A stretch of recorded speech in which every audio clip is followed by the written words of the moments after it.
Hello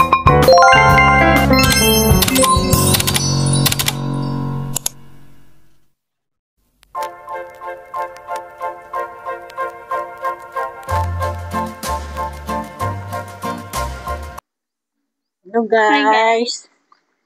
Ito po yung anak ko. Ngayon ko lang po siya nakasama.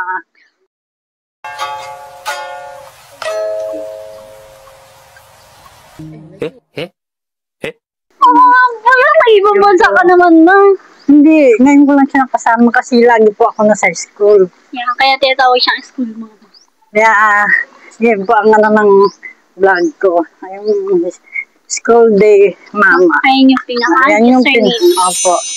Kasi, lagi pong nasa school ako maghapon or gabi.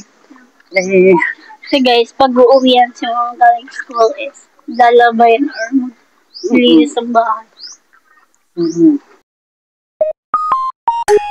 Hello mga guys! Andito po kami ngayon sa UP Diliman. Kung makikita nyo guys, medyo madilim na po kasi umalis po kami sa bahay, medyo alas 5 na po ng hapon. Kaya ito, ayan yung ng UP, kung makikita nyo. At ito na rin po yung mga puno na makikita nyo dito sa UP.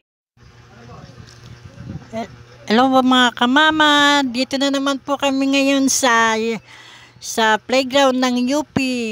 Eto, kasama ko po yung mga anak ko. Pinasyal ko po sila kasi wala po akong pasok. Kasama ko rin po ang mga apo ko. Eto po, pagmasdan nyo po ang kapaligiran, napakaganda po. Ang daming naglalaro po. May volleyball, may soccer, at saka marami pong mga tao dito tuwing walang pasok. Ito po yung apo kong makulit na pahara-hara dito sa harapan ko.